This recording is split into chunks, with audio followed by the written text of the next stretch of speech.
दोस्तों, कभी कभी हमारी जिंदगी में कुछ ऐसे मोमेंट आ जाते हैं जो हमें सोचने पर मजबूर कर देते हैं कि क्या हम अपने फैसले पर सही हैं या गलत। आज की कहानी भी कुछ ऐसी ही है, जहां एक मासूम सी लड़की सोशल मीडिया पर ब्लॉग बनाने की वजह से कुछ लड़कियों के साथ एक ऐसे खतरनाक खेल में फंस जाती है जहां न तो कोई नियम थे और न ही कोई बच निकलने का रास्ता। वहां के अंधेरे जंगल में हर कदम पर मौत उनका इंतजार कर रही थी। अब इस मुसीबत में वो कैसे फंसी और आखिर में वो इस खतरनाक जंगल से बच पाएंगी या नहीं, देखेंगे हम आज की इस पूरी कहानी में। तो कहानी की शुरुआत में हमें कुछ लड़कियों को दिखाया जाता है जो एक साथ बैचलर पार्टी एंजॉय करने आई हैं। इनमें से नैन्सी नाम की लड़की की अगले हफ्ते शादी होने वाली है, इसलिए ये पार्टी खास तौर पर उसके लिए रखी गई है। क्योंकि शादी के बाद नैन्सी कुंवारी लड़कियों वाले सारे मजे नहीं ले पाएगी। तो साला बहुत नीच आदमी रे। सांप को देखा और तेरे को देखा तो पहला सांप को छोड़ के तेरे को मारना। इसलिए उसकी फ्रेंड्स उसे चिढ़ाते हुए एक गेम खेलने के लिए कहती है। गेम का रूल ये है कि नैन्सी को पार्टी में आए किसी भी स्ट्रेंजर लड़के के साथ वन नाइट स्टैंड करनी होगी, क्योंकि शादी के बाद तो वो सिर्फ अपने पति जैक की होने वाली है।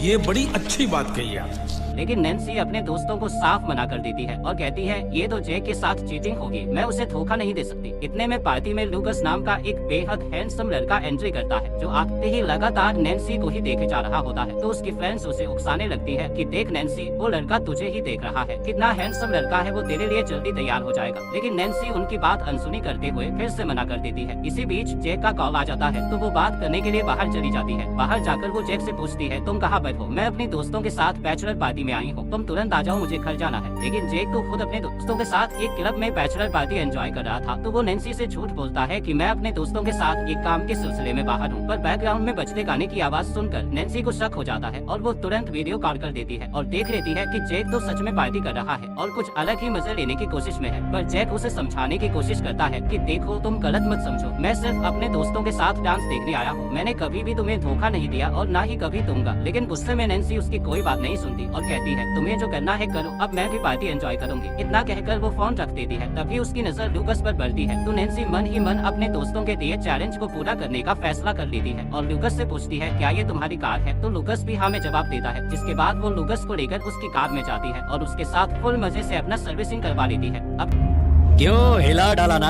ये सब खत्म होने के बाद लूकस उसे एक विस्की ऑफर करता है और कहता है कि ये ब्रांडेड है, तुम्हें जरूर पसंद आएगी और जब तक तुम इसे पीती हो मैं तुम्हें तुम्हारे घर सेफली पहुंचा दूंगा। लेकिन शराब पीते पीते नैन्सी बेहोश हो जाती है। फिर अगली सुबह जब उसकी आंख खुलती है तो वो खुद को लूकस के घर में पाती है। वो घबरा जाती है और फोन चेक करने पर नेटवर्क भी नहीं था। फिर वो लूकस से पूछती है कि तुम तो मुझे घर ले जाने वाले थे, फिर मुझे यहाँ क्यों लाए हो? तो लूकस जवाब देता है, तुम्हारी अगले हफ्ते शादी होने वाली थी, लेकिन फिर भी तुमने एक स्ट्रेंजर के साथ डांसिंग कार वाली हरकतें की। मुझे नहीं लगता कि तुम एक लॉयल लड़की हो, तुमने बेट लगाकर मुझे इस्तेमाल किया और अपने होने वाले हस्बैंड को धोखा दिया है। अब बारी मेरी है गेम खेलने की और ये गेम तुम्हें बहुत ही मजेदार लगेगा। ये सुनकर नैन्सी को समझ आ जाता है कि उसने कितनी बड़ी गलती कर दी है। वो फौरन लूकस पर हमला करती है और उससे घर की चाबी छीनकर जल्दी जल्दी वहाँ से भागने की कोशिश करती है। लेकिन जैसे ही वो भागते हुए गेट तक पहुँचती है और उसे खोलने की कोशिश करती है, तभी गेट में लगे बिजली के झटके से वो गिर जाती है, जिससे हाथों में भी चोट आ जाती है। इसके बाद लूकस वापस उसे घर में ले आता है। आगे देखते हैं, नैन्सी घबराई हुई उससे पूछती है, तुम मेरे साथ ऐसा क्यों कर रहे हो? मैंने तुम्हारा क्या बिगाड़ा है? और मेरी अगले हफ्ते शादी है। जिस पर लूकस कहता है कि मुझे सब कुछ पता है, लेकिन तुम टेंशन मत लो, मुझे बस ये सब करने में बहुत मजा आता है। लड़कियां बहुत ही कमजोर होती हैं और किसी की भी बातों में आ जाती है, इसलिए मैं यहाँ ऐसी लड़कियों को लाकर उनके साथ हमेशा एक गेम खेलता हूँ और ये गेम बड़ा ही सिंपल है। इसका रूल है, अगर तुम जीत गई तो तुम्हें मैं घर पहुँचा दूंगा, लेकिन अगर हार गई तो तुम्हें हमेशा यहीं रहकर मेरे इशारों पर नाचना होगा। गेम का नाम है हाइड एंड सीक। तुम्हें बस किसी जगह जाकर छुपना है और अगर अंधेरा होने से पहले मैंने तुम्हें ढूंढ निकाला तो तुम हार जाओगी और अगर नहीं ढूंढ पाया तो मैं तुम्हें बेहोश करके तुम्हारे घर छोड़ दूंगा। इसके बाद वो उसकी रस्सी खोल लेता है तो नैन्सी भागने लगती है और जितनी दूर जा सकती थी उतनी तेजी से दौड़कर कहीं छुपने की कोशिश करती है, लेकिन उसे चारों तरफ सिर्फ घना जंगल और ऊंची ऊंची खाई नजर आ रही थी। ये जगह किसी पहाड़ी के बीच घने जंगलों से घिरी हुई थी, जहाँ से निकल पाना बिल्कुल नामुमकिन सा लग रहा था, पर वो किसी तरह एक चट्टान के पीछे जाकर छिप जाती है। इतने में लूकस उसे ढूंढते हुए वहाँ पहुँच जाता है। तभी देखते हैं कि नैन्सी के पास एक सांप आ जाता है, जिससे वो बहुत ही ज्यादा डरने लगती है, लेकिन वो चिल्ला भी नहीं पा रही थी। फिर लूकस जब थोड़ा आगे बढ़ता है तो नैन्सी मौका देखकर वहाँ से भागने लगती है, लेकिन आगे बढ़ते हुए इस जंगल में उसे कोई भी सेफ रास्ता नजर नहीं आ रहा था। तभी लूकस को देखते हैं जो वहीं पर छुपा हुआ था और पीछे से आकर उसे पकड़ लेता है। फिर अगले दिन लूकस दोबारा शहर जाता है, जहाँ वो एक पार्किंग एरिया में बैठा हुआ था। तभी वो एक गर्लफ्रेंड और बॉयफ्रेंड को झगड़ते हुए देखता है, जो बॉयफ्रेंड पैट्रिशा नाम की अपनी गर्लफ्रेंड को जबरदस्ती गाड़ी में बिठाने की कोशिश कर रहा था। तो लूकस बीच में आकर पैट्रिशा को बचा लेता है और उस लड़के से लड़ाई करने लगता है, पर लड़ाई में वो लड़का लूकस के सामने कमजोर पड़ जाता है और फिर अपनी कार लेकर वहाँ से भाग जाता है। अब इस बहादुरी से पैट्रिशा लूकस से बहुत इम्प्रेस हो जाती है और उसकी कार में आकर बैठ जाती है, उससे उसका नाम पूछती है और उसकी बातों से पता चलता है कि पैट्रिशा एक अलग किस्म की लड़की है जो रोज अपना बॉयफ्रेंड बदलती रहती है। वो लूकस की बहादुरी से उस पर लड्डू होकर तुरंत उसके घर जाने के लिए तैयार हो जाती है। अब लूकस को तो बड़ी आसानी से अपना अगला शिकार मिल चुका था। फिर होना क्या था, वो वही विस्की ऑफर करता है। फिर अगले दिन पैट्रिशा की आंख लूकस के घर पर खुलती है। वहाँ पहले से नैन्सी मौजूद होती है जो पैट्रिशा से कहती है कि ये आदमी अच्छा इंसान नहीं है, उसने तुम्हें धोखा दिया और मेरे बाद अब तुम्हारा अपहरण कर लिया है। हम दोनों यहाँ पर उसके कैद में हैं, लेकिन अगर हम मिलकर कोशिश करें तो यहाँ से बच निकल सकते हैं। पैट्रिशा उसकी बात सुनकर चौंक जाती है और कहती है तुम क्या बकवास कर रही हो, लूकस तो बहुत अच्छा इंसान है, सारे दरवाजे और खिड़कियाँ तो खुली हुई हैं और ना ही हम यहाँ बंदी है। तभी वहाँ लूकस आ जाता है और दोनों को लंच के लिए बुलाता है। पैट्रिशा को अभी भी यकीन नहीं था, इसलिए वो काफी खुश थी। तो लूकस भी पैट्रिशा से बड़े प्यार से बात करता है और उनको खाने के लिए देता है। उसके बिहेवियर से पैट्रिशा को यकीन नहीं होता कि वो बुरा इंसान हो सकता है। अब लंच के बाद नैन्सी फिर से पैट्रिशा को समझाने की कोशिश करती है और कहती है कि तुम्हें अंदाजा भी नहीं है वो कितना खतरनाक आदमी है। अगर मेरी बात पर यकीन नहीं होता तो अपना फोन चेक करो, उसमें नेटवर्क नहीं होगा और हिम्मत करके लूकस से बस ये बोलो कि तुम्हें घर जाना है, तब तुम खुद जान जाओगी कि वो कैसा इंसान है। इतने में वहाँ लूकस आ जाता है तो पैट्रिशा लूकस से कहती है कि मुझे घर छोड़ दो, मुझे कुछ जरूरी काम है। लेकिन लूकस मना कर देता है कि कोई भी मेरी मर्जी के बगैर यहाँ से नहीं जा पाएगा। ये सुनते ही पैट्रिशा को समझ आ जाता है कि नैन्सी बिल्कुल ठीक कह रही थी कि वो यहाँ पर फंस चुकी है। अब रात को पैट्रिशा और नैन्सी दोनों घर से भागना शुरू कर देती है क्योंकि लूकस अपना अगला शिकार ढूंढने के लिए शहर गया हुआ था। लेकिन कुछ दूर आगे जाने के बाद पैट्रिशा मोबाइल नेटवर्क ढूंढने के लिए अलग होकर भागने लगती है। ये देखकर नैन्सी भी उसके पीछे भागती है और कहती है अकेले मत जाओ, खतरा हो सकता है। लेकिन भागते हुए एक जगह पर पैट्रिशा की नजर सामने की खाई पर नहीं जाती और वो फिसल कर एक ढलान के पास गिरकर लटक जाती है और चिल्लाने लगती है। लेकिन समय रहते नैन्सी आकर उसे ऊपर खींचकर बचा लेती है। अब दोनों समझ चुके थे कि इस अंधेरी जंगल में भटकने के बजाय वापस चले जाना ही सही रहेगा। फिर वो थक हार कर जैसे घर पहुँचते हैं तो उन्हें वहाँ लूकस मिलता है जो घर आ चुका था और उसे देखते ही वो दोनों अपना सारा गुस्सा उस पर उतारते हुए उससे लड़ने लग जाती है। लेकिन वो उसके सामने कमजोर पड़ जाती है और लूकस बड़ी आसानी से दोनों को पकड़ लेता है। इसके बाद उन्हें अपने अगले शिकार एली से मिलवाता है जिसको आज ही उसने पकड़ कर लाया है। इसके बाद हमें फ्लैशबैक में दिखाया जाता है कि लूकस ने एली को किस तरह पकड़ा था। एली एक रेस्टोरेंट में बैठकर अपने सोशल मीडिया पर लाइव थी। वो ब्लॉग बनाया करती है जिसमें वो लोगों को बताती है कि किस तरह से अपनी जिंदगी में एंजॉयमेंट लाना है और जिंदगी को कैसे खुलकर जीना है। तभी उससे मिलने के लिए उसके 2 फैन आ जाती है जो काफी दूर से आए हुए थे। लेकिन एली उन्हें पास बैठने नहीं देती और रूडली बात करते हुए उन्हें जाने के लिए कह देती है, जो सुनकर दोनों लड़के वहाँ से चले जाते हैं। इसके बाद वहाँ पर लूकस आता है जो काफी शरीफ बनकर वहाँ पर आया हुआ था। वो एली से कहता है कि आप बुरा न माने तो क्या मैं आपके साथ टेबल शेयर कर सकता हूँ? अगर कोई दूसरा बैठेगा तो आपको डिस्टर्ब होगा और मुझे भी काम करना है तो डिस्टर्बेंस मुझे भी पसंद नहीं है। तो एली उसे बैठने दे देती है। अब लूकस एकदम शरीफ बनकर मासूम तरीके से एली से बात कर रहा होता है और एली उसकी मासूमियत से काफी इम्प्रेस भी होने लगती है। फिर कुछ देर हुआ होगा कि लूकस वही विस्की उसे ऑफर करता है और एली को भी घर लेकर आ जाता है। अब क्योंकि पैट्रिशा और नैन्सी को पता था कि वो फंस चुकी है पर एली इससे अनजान थी, तो वो लूकस को भड़कते हुए कहती है चुपचाप मुझे घर छोड़ दो। इससे लूकस को गुस्सा आता है पर वो सभी से कहता है कि तुम तीनों को एक गेम खेलना होगा और इस गेम के हर राउंड में अच्छा परफॉर्म करके जो भी जीतेगा वो आखिर में यहाँ से घर जा पाएगा। लेकिन एली ने मुझे गुस्सा दिलाकर अच्छा नहीं किया, इसलिए वो पहला राउंड हारती है और अब जो भी राउंड हारेगा उसे सजा होगी। जिसके बाद वो एली को जबरदस्ती पकड़कर एक कमरे में लेकर जाता है और उसे गन पॉइंट करके कहता है मैं बहुत बोर हो चुका हूँ, इसलिए मुझे एंटरटेन देने के लिए तुम्हें डांस करना होगा। तो वो बेचारी जलते हुए उसकी बात मान जाती है और डांस करने लगती है। इधर नैन्सी पैट्रिशा से कहती है कि लूकस की बातों में मत आना, वो झूठ बोल रहा है, हम तीनों को वो मार डालेगा। लेकिन पैट्रिशा कुछ अलग ही प्लान बना रही थी। उसे लग रहा था कि वो अगर लूकस से थोड़ा क्लोज रहेगी तो वो उसे जिता देगा और वो घर जा सकेगी। इसीलिए वो नैन्सी पर हमला करके उसे बेहोश कर देती है। फिर ये आवाज सुनकर जब लूकस बाहर आता है तो पैट्रिशा उसके पास जाकर प्यार भरी बातें करके उसके क्लोज होने की कोशिश करती है। तो लूकस भी मान जाता है और उसे सोफे पर ले जाता है। वही एली इस मौके का फायदा उठाकर घर से भाग निकलती है और जंगल की ओर दौड़ना शुरू कर देती है। लेकिन लूकस को उसकी भनक लग जाती है और वो एक बंदूक लेकर उसके पीछे चल पड़ता है। इधर एली जंगल में काफी दूर तक भागने के बाद आखिरकार एक चट्टान के पीछे जाकर खुद को छुपा लेती है, पर उसकी बदकिस्मती से लूकस वहाँ भी पहुँच जाता है और बड़ी चालाकी से उसे पकड़ लेता है। अब रात के डिनर पर लूकस एली को अपने खेल का असली मकसद बताता है कि तुम्हारी वजह से ही मैंने ये सब शुरू किया। तुमने ब्लॉग्स में बताया कि जिंदगी को रोमांचक और बेहतर बनाने का मौका ढूंढते रहो और वही करो जो तुम्हें खुशी दे। तभी मेरे दिमाग में ये ख्याल आया कि लड़कियों के साथ गेम खेलकर जिंदगी को मजेदार बनाऊं और उसी तरीके से मुझे खुशी मिलने लगी और अब मैं वही कर रहा हूँ जिससे मुझे बहुत मजा आता है। अगले सीन में लूकस शाम होने से पहले मशाल जलाकर एक आखिरी राउंड का ऐलान करता है और कहता है कि इस राउंड में जो भी हारेगा वो मारा जाएगा। और जो जीतेगा वो वापस घर जाएगा। तुम्हें कुछ नहीं करना, बस लुका छुपी खेलनी है। लेकिन सुबह सूरज उगने तक अगर मैंने तुम तीनों में से किसी दो को ढूंढ लिया तो वो दोनों एलिमिनेट हो जाएंगे और जो बची रहेगी वो विनर बनकर यहाँ से आजाद हो जाएगी। इसके बाद वो हवा में फायर करके गेम शुरू कर देता है और तीनों लड़कियाँ अपनी जान बचाने के लिए जंगल की ओर भागना शुरू कर देती है और लूकस भी एक शिकारी की तरह उनके पीछे पड़ जाता है। लेकिन जंगल में भागते हुए काफी दूर जाने के बाद एली का पैर अचानक एक ट्रैप की तार पर लग जाता है। तभी एक नुकीले लकड़ी का ढांचा तेजी से उसकी ओर बढ़ता है, पर कुछ होने से पहले नैन्सी उसे बचा लेती है। अब इससे उन्हें एहसास हो जाता है कि जंगल में हर तरफ खतरनाक ट्रैप पीछे होंगे और गलती से किसी ट्रैप पर पैर लग गई तो वो मारे जाएंगे। अब रात गहरी होती जा रही थी और वो अभी भी भाग रही थी। तभी नैन्सी एक प्लान बताती है कि हमें लूकस को किसी भी तरह यहाँ लाकर उसी के ट्रैप में फंसाना होगा, इसलिए मैं जाकर किसी भी तरह लूकस को यहाँ उकसाकर लाऊंगी और तुम दोनों जंगल के उस ट्रैप की तरफ जाओगी ताकि वो तुम्हारे पीछे आए और ट्रैप में फंस जाए। अब प्लान के मुताबिक नैन्सी लूकस को लाने जाती है जबकि पैट्रिसा और एली ट्रैप की ओर बढ़ती है, पर कुछ दूर जाते ही बीच रास्ते में पैट्रिसा अचानक गायब हो जाती है और एली उसे पुकारती हुई ढूंढने लगती है। उधर नैन्सी जाकर लूकस को बुलाने लगती है तो लूकस अपने गन के साथ बाहर आता है। तभी पैट्रिसा भी उसके साथ बाहर निकलती है, जो देखकर नैन्सी समझ जाती है कि पैट्रिसा ने लूकस को वो प्लान बता दिया है इस उम्मीद में कि वो उसे विनर बनाकर छोड़ देगा। लेकिन लूकस उसे धोखा देकर अब दोनों को पकड़ लेता है और कहता है कि तुम लड़कियां कितनी बेवकूफ हो। अब क्योंकि मैंने तुम दोनों को पकड़ लिया है तो आखिर में एली बचती है, लेकिन अब मैं तुम दोनों को एक आखिरी मौका देता हूँ। तुम दोनों में से जो भी लड़ाई में जीतेगी उसे अगले राउंड का चांस मिलेगा। इसके बाद दोनों के बीच लड़ाई शुरू हो जाती है, पर इस लड़ाई के दौरान पैट्रिसा का सर एक पत्थर से टकरा जाता है जिससे वहीं पर उसकी मौत हो जाती है। इधर काफी देर से नैन्सी और पैट्रिसा के न आने पर एली उन्हें ढूंढते हुए वहाँ तक पहुँच जाती है और यहाँ पैट्रिसा की लाश देखकर वो बहुत ही दुखी होकर रोने लगती है। तभी लूकस वहाँ आ जाता है और एली से कहता है कि नैन्सी ने पैट्रिसा को मार दिया है क्योंकि मैंने दोनों से कहा था कि लड़ाई जीतने वाली को दूसरा मौका मिलेगा, पर अफसोस कि इस लड़ाई में बेचारी पैट्रिसा मारी गई। इसके बाद वो एली को एक और बात बताता है कि मैं असल में तुम्हें यहाँ पर लाना चाहता था। पहली बार जब मैं तुम्हें पार्टी में पकड़ने गया तो तुम बच नहीं गई और नैन्सी अपनी बेवकूफी से मेरे हाथ लग गई। फिर दूसरी बार जब मैं तुम्हें पार्किंग एरिया में ढूंढ रहा था तो पैट्रिसा अपने आप आकर फंस गई। तुम्हारी वजह से मुझे ये दोनों फ्री में मिल गए, इसलिए अब इनके मरने की जिम्मेदार सिर्फ तुम होगी। लेकिन मैं तो तुम्हें ही जिताना चाहता था क्योंकि तुम मेरे लिए एक प्राइज की तरह हो, क्योंकि तुम्हारी ब्लॉगिंग की वजह से ही मैं ऐसा करने लगा। ये सुनकर एली को गुस्सा आता है और फिर दोनों मिलकर लूकस से फिर जाती है और उसकी बंदूक छीनने की कोशिश करने लगती है, पर इसी दौरान अचानक एक गोली चलती है जो एली के पैर पर लग जाती है। ये देखकर लूकस गुस्से में नैन्सी को मारना शुरू कर देता है। तभी नैन्सी कहती है कि एली यहाँ से भागो और हमारा प्लान याद रखना। इसके बाद एली किसी भी तरह जख्मी हालत में भागते हुए उसी ट्रैप की तरफ जाना शुरू कर देती है। वही एली को बचाने के लिए नैन्सी खुद लूकस से लड़ती है, लेकिन लूकस उसे बहुत ही बुरी तरह पीटने लगता है और फिर वो नैन्सी को पकड़कर एली तक पहुंच जाता है क्योंकि इस जंगल का हर कोना उसे अच्छे से पता था। इसके बाद वो एक चाकू निकालता है और एली के सामने ही नैन्सी को मार डालता है। ये देखकर एली गुस्से और दुख से भर जाती है और लूकस को साइको कहकर उकसाने लगती है क्योंकि वहाँ पर वही ट्रैप बिछा हुआ था जिससे नैन्सी ने उसे बचाया था। लेकिन लूकस ट्रैप देख लेता है और कहता है तुम शिकारी को उसी के जाल में फंसाने चली थी। सच में तुम लड़कियाँ कितनी कमजोर हो। एली जवाब देती है आज मैं तेरी ये गलतफहमी दूर कर दूंगी। इतना कहते ही वो एक रस्सी खींच देती है जिससे वही लकड़ी का ढांचा आकर सीधे लूकस के शरीर के आर पार हो जाता है, क्योंकि उस समय नुकीले लकड़ी को उन्होंने फिर से ठीक करके चालाकी से एक रस्सी के साथ अटैच कर दिया था। अब लूकस घायल होने के बाद एली को लग रहा था कि वो मर चुका है, लेकिन जैसे ही वो नैन्सी की ओर बढ़ती है तभी लूकस अचानक होश में आकर उसे पकड़ लेता है और उसे जान से मार देने की कोशिश करता है। पर इसी बीच एली उसकी गन लेकर एकदम पूरा मैगजीन उस पर हावी कर देती है, जिससे अब फाइनली लूकस की मौत हो जाती है। इसके बाद एली धीरे धीरे वहाँ से आगे बढ़ती है और हमें ये सिखाते हुए जाती है कि हमारी जिंदगी एक खेल के मैदान की तरह है जहाँ हर इंसान एक खिलाड़ी की तरह है। अगर हम इसमें सही से परफॉर्म नहीं कर पाते तो हमारा सामना हार से होता है, लेकिन जब हम सोच समझकर फैसले लेते हैं और जिंदगी की चुनौतियों का जमकर सामना करते हैं तभी जाकर हमें असली कामयाबी मिलती है। इस कहानी में नैन्सी और पैट्रिशा एक खतरनाक साइको के जाल में फंसकर अपना जान गंवा बैठी, जो अफसोस की बात है, पर कुछ कदम उनके भी गलत थे। लेकिन एली ने साबित कर दिया कि जब इरादे मजबूत हो तो सबसे गहरे अंधेरे में भी रोशनी का रास्ता मिलता है। आखिरकार वो अकेली थी, पर उसकी हिम्मत और मजबूत इरादों ने उसे अकेले ही जीत दिलाई। तो दोस्तों, ये कहानी आपको कैसी लगी हमें कमेंट में जरूर बताना और ऐसी ही कहानियों के लिए हमारे साथ ऐसे ही जुड़े रहना।